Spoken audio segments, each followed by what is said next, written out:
이제 사도신경으로 우리의 신앙을 고백하며 청소년교회 주일 예배를 하나님께 드리겠습니다. 나는 전능하신 아버지 하나님, 천지의 창조주를 믿습니다.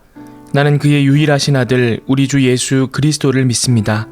그는 성령으로 잉태되어 동정녀 마리아에게서 나시고 본디오 빌라도에게 고난을 받아 십자가에 못 박혀 죽으시고 장사된 지 사흘 만에 죽은 자 가운데서 다시 살아나셨으며 하늘에 오르시어 전능하신 아버지 하나님 우편에 앉아 계시다가 거기로부터 살아있는 자와 죽은 자를 심판하러 오십니다. 나는 성령을 믿으며 거룩한 공교회와 성도의 교제와 죄를 용서받는 것과 몸의 부활과 영생을 믿습니다. 아멘.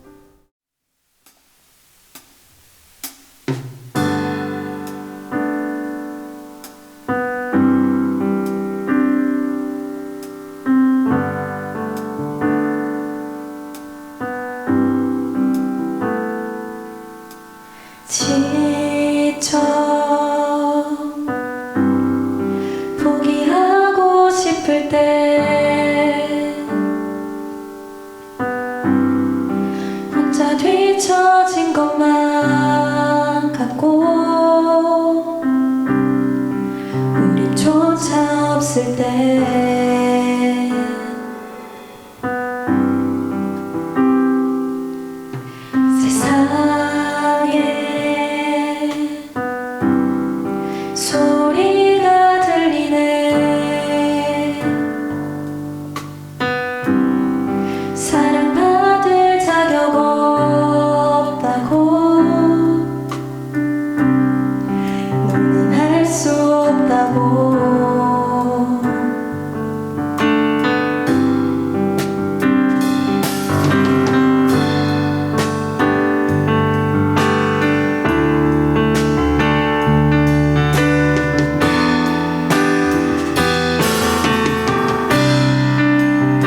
오늘 우리에게 주신 하나님의 말씀은 신약성경 마태복음 2장 1절부터 11절까지의 말씀입니다.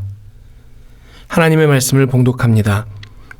헤롯 왕 때에 예수께서 유대 베들레헴에서 나심에 동방으로부터 박사들이 예루살렘에 이르러 말하되 유대인의 왕으로 나시니가 어디 계시냐 우리가 동방에서 그의 별을 보고 그에게 경배하러 왔노라 하니 헤롯 왕과 온 예루살렘이 듣고 소동한지라.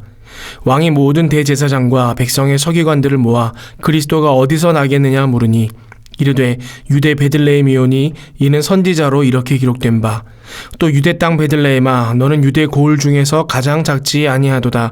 내게서 한 다스리는 자가 나와서 내 백성 이스라엘의 목자가 되리라 하였음이니이다.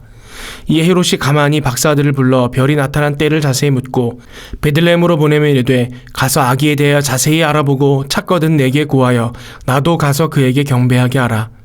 박사들이 왕의 말을 듣고 갈새 동방에서 보던 그 별이 문득 앞서 인도하여 가다가 아기는 곳 위에 머물러 서 있는지라.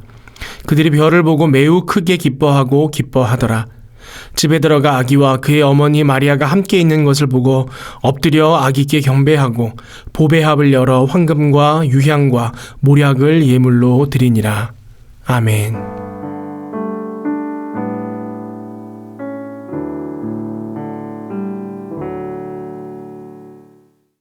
오늘은 마태복음 2장 1절에서 11절까지의 말씀을 통해 예수님을 기다리는 사람이라는 제목으로 하나님 말씀 함께 나누겠습니다. 대림절 네 번째 주일입니다. 여러분 예수님의 오심을 기념하는 절기인 이 대림절을 어떻게 보내고 계십니까? 오늘 함께 예배하는 우리 모든 청소년교회 여러분들에게 예수님의 오심이 참 기쁨의 소식이기를 기원합니다. 예수님의 오심은 정말로 기쁜 소식입니다. 왜냐하면 예수님께서 우리의 구원자 되셔서 예수님의 오심으로 우리의 살 길이 생겼고 또 우리가 천국 백성으로 하나님과 영원히 살 수 있는 방법이 생겼기 때문입니다. 그런데 오늘 본문을 보니까 예수님의 오심이 모든 사람에게 기쁜 소식이지는 않은 것 같았습니다. 동방 박사들과 같이 예수님을 왕으로 섬기며 경배하는 이들이 있었는가 하면 반면에 헤롯 왕같이 예수님의 오심이 그의 자리를 위태롭게 만드는 위기로 느끼며 반갑게 여기지 못하는 사람들도 있었다라는 것입니다. 여러분들은 어떤 부류의 사람입니까? 예수님을 왕으로 모시고 경배하는 동방 박사들과 같은 사람들입니까? 아니면 예수님에게 왕의 자리를 빼앗길까 봐 마음 가운데 어려움이 있는 사람들입니까?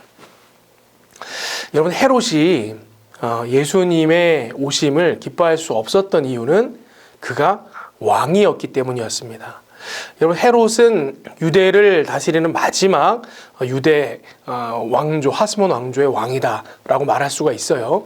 근데 이 헤롯은 사실 온전한 유대인은 아니었습니다. 그의 혈통이. 그러다 보니까 유대인들로부터 정당성을 얻기 위한 노력을 그가 왕으로 있는 동안 계속해서 합니다. 그래서 그 바벨론 포로기 때 다 파괴되었던 예루살렘 성전이 스룹바벨에 의해서 다시 재건되잖아요. 그런데 이전 예루살렘, 그 솔로몬 때에 지어졌던 예루살렘 성전의 그 찬란한 모습에는 견줄 수 없을 정도로 초라했기 때문에 이 유대인들 마음 가운데 항상 아픔이 있었단 말이죠. 그런데 그것을 알았던 이 헤롯 왕은 이 유대인들의 마음의 중심에 있는 이 예루살렘 성전을 화려하게 증축함으로 말미암아 이 어떻게 보면 솔로몬 때보다 더 멋지고 크게 만들었단 말이죠. 그래서 이 유대인들의 마음에 환심을 얻으려고까지 노력했던 사람이었습니다. 근데 그랬던 이 헤롯 왕이 유대인의 진정한 왕이라는 예수님이 오신다라는 소식을 딱 들으니까 마음 가운데 어떤 마음이 드는 거예요? 위기감이 들었겠죠. 내가 이 왕의 자리를 빼앗길 수도 있다라는 위기감이 들었을 것입니다. 여러분 오늘날 우리도 마찬가지예요. 우리가 내 삶의 주인이 나라고 생각하고 내 생각의 주인이 나라고 생각하고 내 마음의 주인이 나라고 생각하고 내가 가진 소유와 건강과 시간이 모두 나의 것이라는 생각을 가지고 살아가지요. 그러면 절대로 예수님의 오심이 반가울 수 없습니다. 예수님께서 하신 비유 중에 마태복음 21장에 보면 그 포도원 농부의 비유가 나옵니다. 한 주인이 멀리 타국을 가면서 자기 땅을 농부들에게 세를 줍니다. 농부들이 자기 그 땅에서 그 주인의 땅에서 포도 농원이었기 때문에 그 포도원을 열심히 가꾸고 포도를 얻습니다. 주인이 추수 때가 되어서 세를 얻어야 되니까 사람을 보냈습니다. 자기 종들을 보내서 그 세를 얻어서 농사 짓고 있는 농부들에게 그 수확물을 가져오도록 시킵니다. 일부러 가져오도록 그 세금으로 받아야 될 부분을 보냈는데 이 포도원 농부들이 어떻게 하느냐?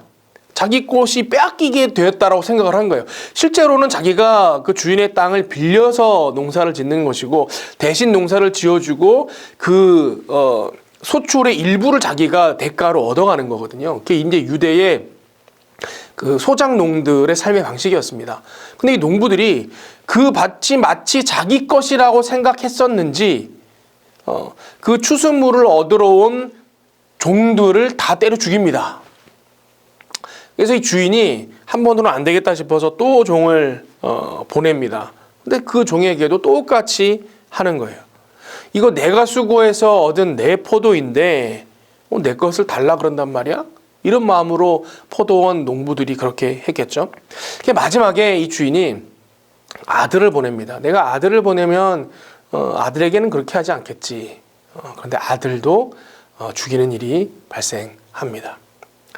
여러분, 이 포도원 사실은 이 그 예언자들로부터 하나님 나라에 대한 이야기를 드렸음에도 불구하고 예언자들을 배척하던 유대인들, 그리고 마지막에 하나님의 아들 예수 그리스도가 왔을 때에도 그 예수님마저 배척했던 유대인들을 향한 그들의 모습을 빗대어 말씀하신 비유이지만, 여러분 이 속에 담겨져 있는 메시지는 뭐예요?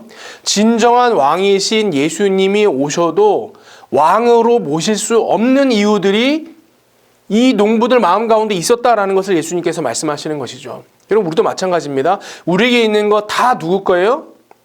여러분 거예요? 제 거예요? 아니에요. 우리의 생명 우리 것 아닙니다. 우리의 소유 우리 것 아닙니다. 여러분이 이룬 업적, 여러분의 성과, 성적, 아무것도 내 것인 것이 없어요. 그런데 하나님께서 그 아들 예수 그리스도를 우리 가운데 왕으로 보내실 때 우리가 그 예수님을 왕이여 어서 오시옵소서라고 내 마음 가운데 모시지 못한다 그러면 우리 마음 가운데도 뭐가 있는 거예요? 이거 다 내 건데 왜 가져가려 그래? 라는 마음이 있다라는 거죠. 반대로 예수님을 왕으로 모셨던 사람들도 있습니다. 누구였습니까? 동방박사, 그리고 오늘 마태복음에는 나오지 아니하는 또 목자들이 있었습니다. 그들은 예수님을 왕으로 여기고 탄생하신 아기 예수님께 나와 예물을 드리고 경배했습니다. 여러분, 내 마음 그리스도의 집이라는 책이 있어요. 거기에 보면 우리의 영적 훈련에 대한 이야기들이 나오는데 우리 마음 가운데 예수님께서 들어오실 장소를 항상 마련해 두고 살아야 한다 라는 내용이 있습니다. 왕좌를 비워두고, 왜냐하면 그 자리는 예수님의 자리니까 예수님 어서 내 마음 가운데 들어오셔서 왕으로 임하여 주시옵소서. 내 삶의 통치자가 되어 주시옵소서. 내 생각의 왕이 되어 주시옵소서. 내 모든 것의 주인이 되어 주시옵소서. 이렇게 믿음으로 고백할 수 있는 사람들에게만 예수님의 오심이 기쁨의 소식이 될 수 있습니다. 저와 여러분에게 예수님은 어떤 분이십니까?